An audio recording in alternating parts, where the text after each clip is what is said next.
Mohanavani Telugu podcast వింటున్న శ్రోతలందరికీ శ్రీరామనవమి శుభాకాంక్షలు. ఓం శ్రీ గణేశాయ నమః. శ్రీమాత్రే నమః. శివాయ గురవే నమః. శ్రీకృష్ణ పరబ్రహ్మణే నమః. శ్రీరామాయ నమః. శ్రీ గురుభ్యో నమః. ఆపదాం అపహర్తారం దాతారం సర్వసంపదాం లోకాభిరామం శ్రీరామం భూయో భూయో నమామ్యహం. కూజంతం రామ రామేతి మధురం మధురాక్షరం ఆరుహ్య కవితాశాఖాం వందే వాల్మీకి కోకిలం. ప్రియ భగవద్బంధువులారా, మన మోహనవాణి ఛానల్ ద్వారా శ్రీరామనవమి యొక్క నవరాత్రి ఉత్సవాల సందర్భంగా మనం గత 2 రోజులుగా శ్రీరామాయణ సారామృతాన్ని గ్రోలుతూ ఉన్నాం చెవులతోటి. నిన్నటి రోజు 2వ భాగంలో రాముడి యొక్క విశాలమైనటువంటి దృక్పథం, పితృభక్తి, అలాగే పితృవాక్య పరిపాలన, ఈ విశేషాలన్నీ కూడా మనం చెప్పుకున్నాం. ఈరోజు 3వ భాగంలోకి మిమ్మల్ని సాదరంగా ఆహ్వానిస్తూ ఉన్నాను. ఇందులో శ్రీరామచంద్ర ప్రభు యొక్క మాతృభక్తి. శ్రీరామచంద్రుడి దృష్టిలో తండ్రి, తల్లి, బ్రాహ్మణ వాక్యం, ఈ మూడింటిలో కూడా బ్రాహ్మణ వాక్యం కంటే తల్లి, తల్లి కంటే తండ్రి. ఇది కదా రాముడు చెప్పిన మాట. తన తండ్రి బతికి ఉన్నాడు కాబట్టి వనవాసానికి వెళ్లే వరకు బతికున్నాడు. పితృవాక్య పరిపాలనకి ప్రాధాన్యత ఇచ్చాడు. తండ్రి తర్వాత మాతృదేవతకి స్థానం ఇచ్చాడు. అందువల్ల తన తల్లి కౌసల్యాదేవిని ఎన్నో ఓరడింపు మాటలతో చెప్పాడు. ఆమెలో ఉన్నటువంటి మనోదుఖాన్ని, భయాన్ని పోగొట్టడానికి శత విధాలుగా కృషి చేశాడు రాముడు. మామూలుగానే కైకేయి పట్ల మరింత అనురాగంతో జ్యేష్ఠ భార్య, ధర్మపత్ని, పట్టపు రాణి అయినా కూడా కౌసల్యాదేవికి అంతగా మర్యాద లేదు అని ఒక భావన ఉంది ఆమెలో. ఇప్పుడు తన కొడుకు రాజు అవుతున్నాడు అంటే తనకి మరింత రాజమాతగా గౌరవం వస్తుంది. కానీ ఇప్పుడు భరతుడు గనక రాజు అయితే నా పరిస్థితి ఏమిటి అనేటువంటి ఒక భయం ఒకటి. రెండవది, లేక లేక కన్న కొడుకు 14 ఏళ్ల పాటు అరణ్యానికి వెళ్ళిపోతున్నాడు అంటే దిగులు మరొక వైపు. అంటే పుత్రుడి మీద ఉన్న అపారమైన ప్రేమ వల్ల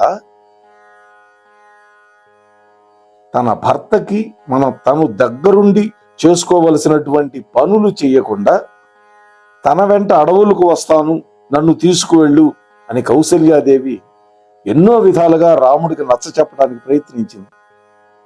నేను తల్లిని ఆదేశిస్తున్నాను అని కూడా అన్నది ఒక దశలో.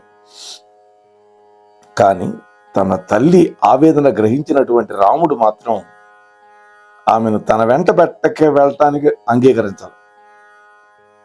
ఆమెను ఊరటించినటువంటి విధం మాత్రం అమోఘంగా ఉంటుంది.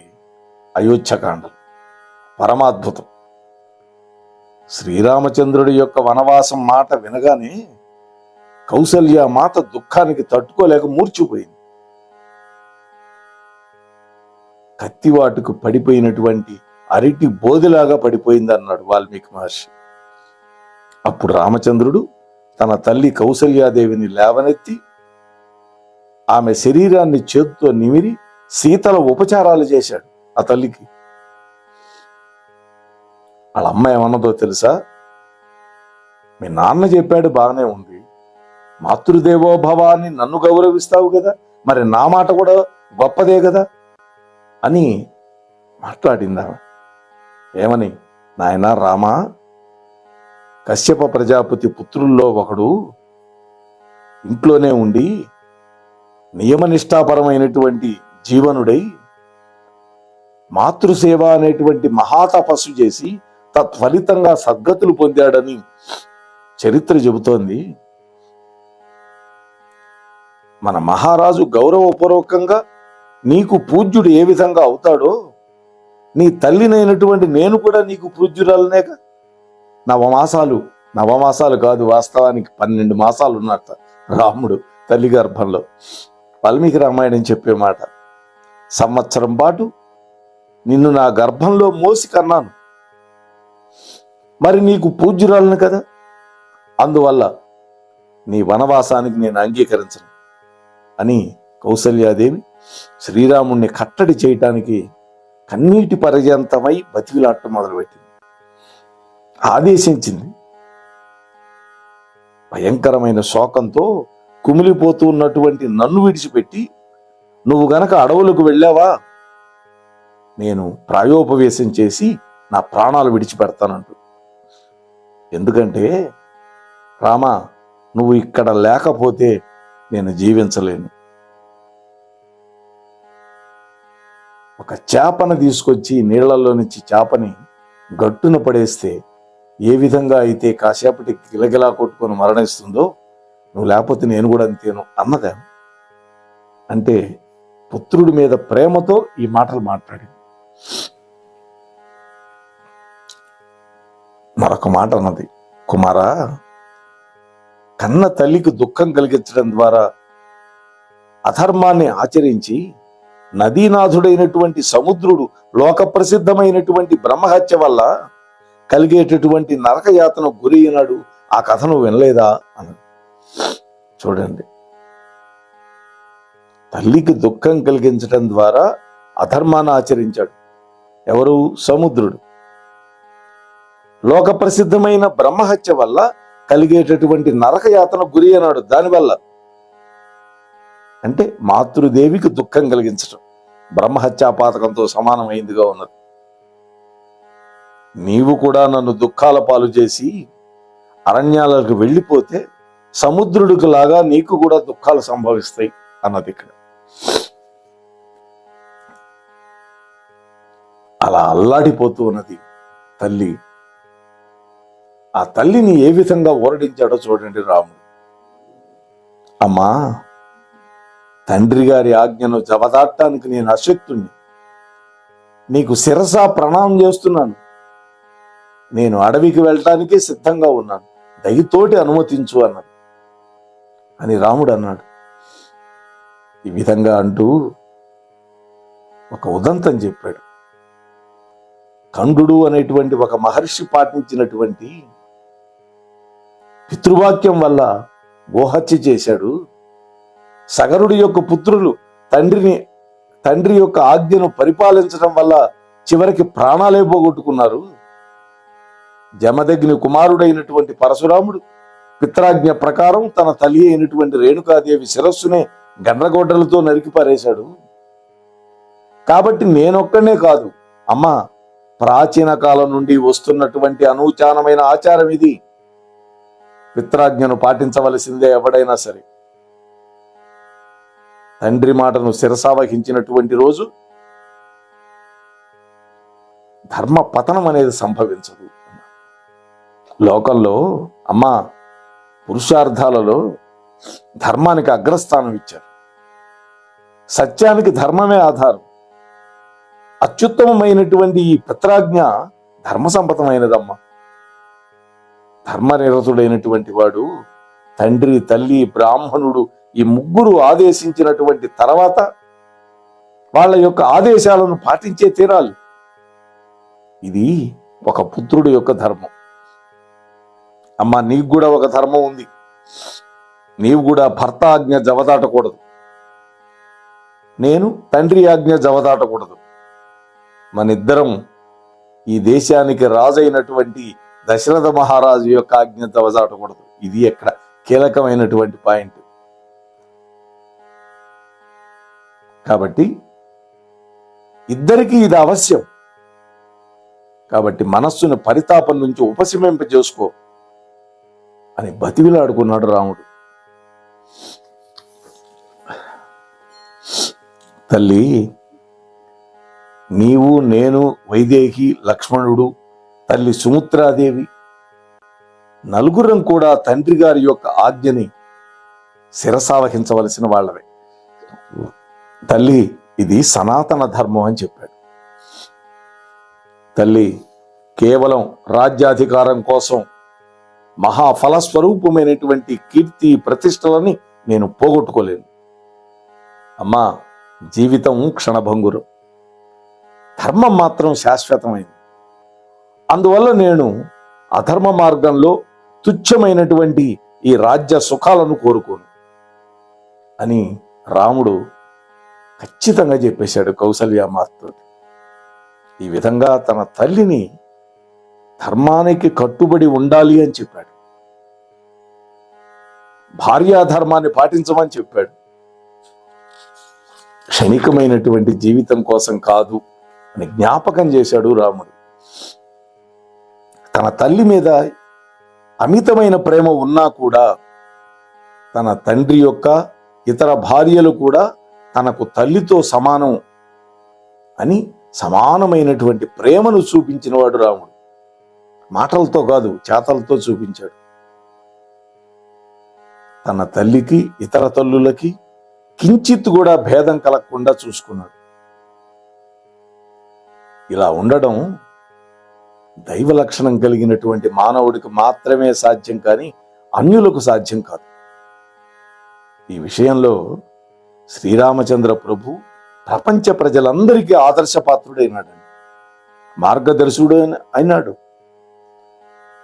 అంటే తన స్వప్రయోజనాల కోసం, అంటే రాజ్యాధికార ప్రాప్తికి భంగం కలిగించింది కైకేయి. అంతేగా, తన స్వప్రయోజనం, తన కొడుకు రాజు కావాలి. అటువంటి కైకేయిని కూడా ఒక్క మాట కూడా అనలేదండి, దూషించల. తాను దూషించకుండా ఉండటమే కాదు, భరతుడికి కూడా వార్నింగ్ ఇచ్చాడు. కైకేయి మాతని ఒక్క మాట అన్నా కూడా నా మీద ఒట్టేనన్నాడు. అంటే ఆమెలో ఉన్న మాతృప్రేమను దర్శించాడు, కానీ ఆమెను ఏనాడూ ద్వేషించలేదు.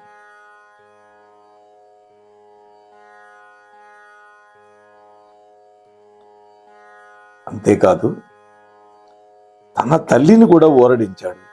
ఆమెలో ఉన్న కోపాన్ని, ఉక్రోషాన్ని ఉపశమింపజేసి అయోధ్యలోనే ఉండేటట్టుగా ఒప్పించగలిగినటువంటి నేర్పు, ఓర్పు రాముడికి ఉంది. ఇది రాముడి గొప్ప.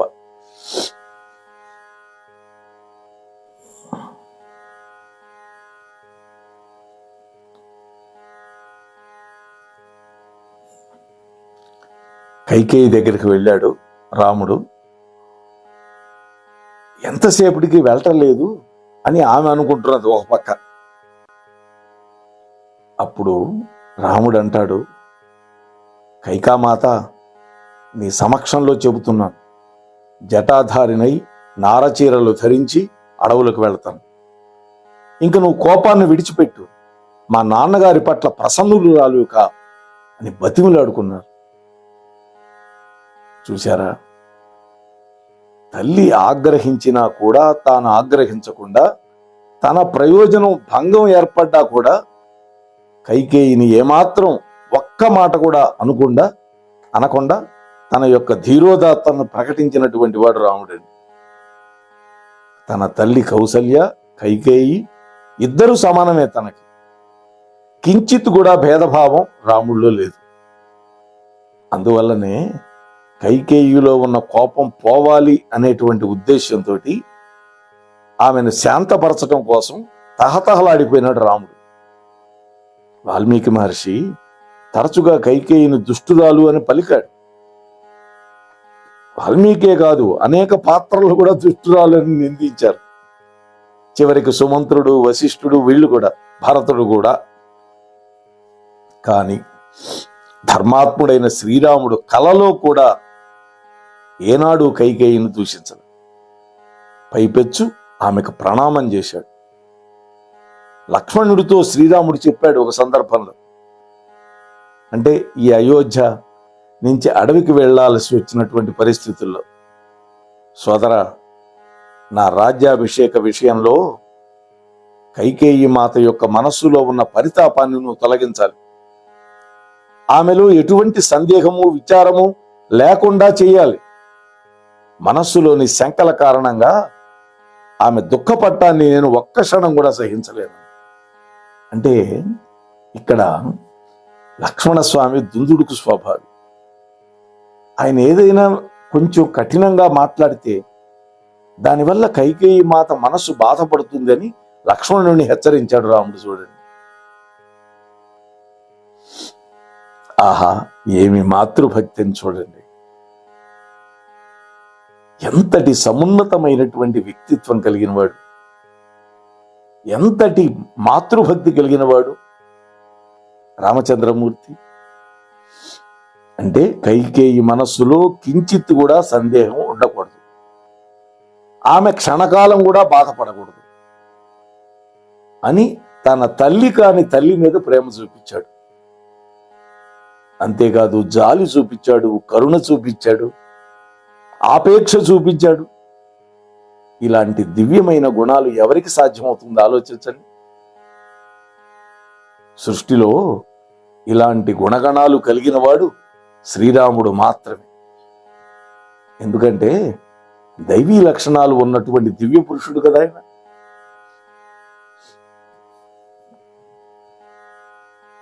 ఈ సందర్భంలో లక్ష్మణస్వామిని కూడా మందలించాడు. లక్ష్మణుడు కొంచెం దుందుడుగ్గా మాట్లాడాడు. అన్నయ్య, ఆయన తండ్రే కాదు మనకి, నువ్వు ఇప్పుడే ఆజ్ఞాపించు, ఆయన్ని జైల్లో పెట్టేసి నిన్ను రాజ్యాభిషిక్తుడి చేసేస్తానన్నాడు. చూడండి, అప్పుడు రాముడు అంటున్నాడు, ఓ సౌమ్యుడా అని సంబోధించాడు ఇక్కడ లక్ష్మణుడిని. అంటే నువ్వు సౌమ్యత అలవర్చుకోవాలని చెప్తున్నాడు.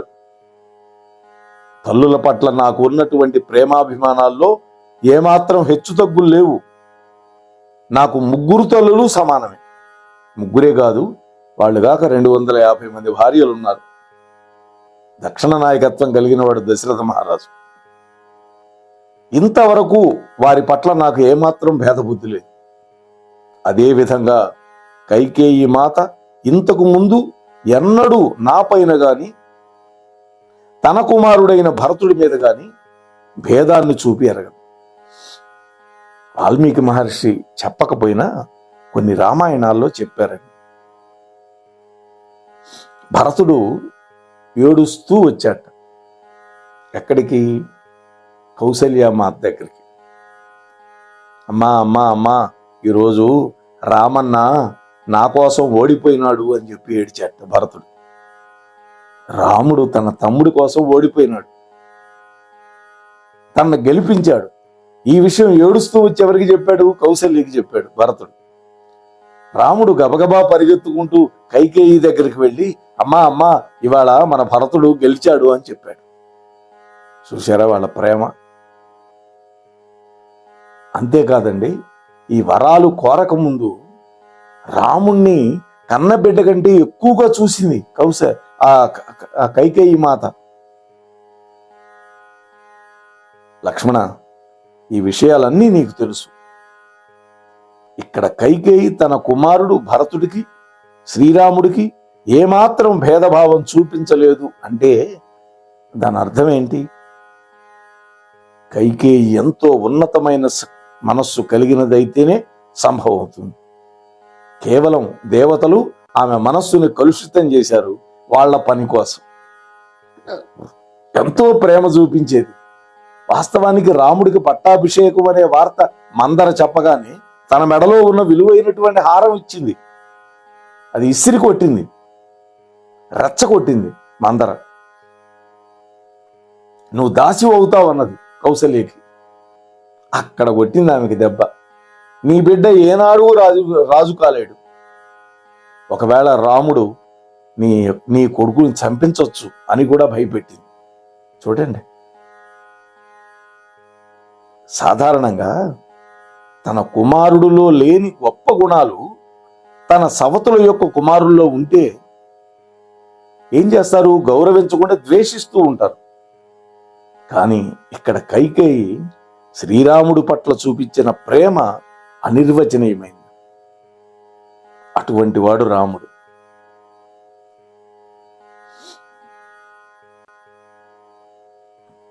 నాయనా లక్ష్మణ, నా యువరాజ్య పట్టాభిషేకం ఆగిపోయేటట్లుగా, నాకు వనవాసం ప్రాప్తించేటట్లుగా కైకేయి మాత పలికిన తీవ్రమైనటువంటి వచనాలు ఆమె బుద్ధిపూర్వకంగా చెప్పినవి మాత్రం కానే కావని చెప్పాడు రాముడు. అవి అన్నీ కూడా విధి ప్రేరితాలు అన్నారు. ఇక్కడ విధి అంటే కర్మ ప్రేరితాలు. కాబట్టి వీటన్నిటికీ దైవమే తప్ప మరొక కారణం లేదని నేను అనుకుంటున్నాను. ఇక్కడ వాల్మీకి మహర్షి కైకేయి దుర్వచనాలు పలికింది అని రాముడు అన్నట్లుగా వ్రాశాడు, కానీ రాముడి దృష్టిలో కైకేయి మాటలను దుర్వచనాలుగా ఎక్కడా తలచలేదండి. అది సద్వచనాలుగానే భావించాడు రాముడు. మిగిలిన వాళ్ళు దుర్వచనాలుగా భావించారు, రాముడు భావించలేదు. వాల్మీకి మహర్షే తన అభిప్రాయాన్ని శ్రీరాముడు పలికినట్లుగా చెప్పాడు అని మనకు కనపడుతుంది. ఇది ఆక్షేపణీయమైందని. ఎందువల్లంటే అటువంటి దృక్పథం కలిగిన వాడు ఇలాంటి వాక్యాలు పలుకుతాడా? కైకేయి మాత గురించి వైభవాన్ని ఈ విధంగా చెబుతాడా? అయోధ్యకాండలోనే బాగా అద్భుతమైన ధర్మాలన్నీ ఉన్నాయి. అసలు కైకేయి పట్ల శ్రీరాముడి యొక్క అభిప్రాయం ఎట్లా ఉంది అది మనకు తెలియాలి కదా. అది మనకు తెలియాలి అంటే రేపటిదాకా మనం ఎదురు చూడాల్సిందేను. రేపటి రోజు కైకేయి పట్ల శ్రీరాముడి యొక్క అభిప్రాయం ఎట్లా ఉంది మనం చర్చించుకుందాం. అంతవరకు ఈ ఛానల్లో వచ్చేవన్నీ వింటూ ఉండండి, వినిపిస్తూ ఉండండి. తద్వారా రామచంద్రమూర్తి యొక్క అనుగ్రహానికి మనం అందరం పాత్రులు అవుతాం అని మీతో మనవి చేసుకుంటాం. మా వీడియో నచ్చితే తప్పకుండా లైక్ చేయండి. అలాగే మీకు మనసుకు నచ్చిన ఉత్సాహపరిచే ఒక కామెంట్ని ఇవ్వండి. అలాగే ఎక్కువ మందికి షేర్ చేయండి. కామెంట్ పక్కన ఉండే హైప్ బటన్ కూడా ఒకసారి నొక్కి దాంట్లో ఉండే పాయింట్స్ కూడా ఇచ్చి మమ్మల్ని ఎంకరేజ్ చేస్తారని మనస్ఫూర్తిగా కోరుకుంటున్నాను. మీరు వింటున్నారు మనసు దోచే మోహనవాణి.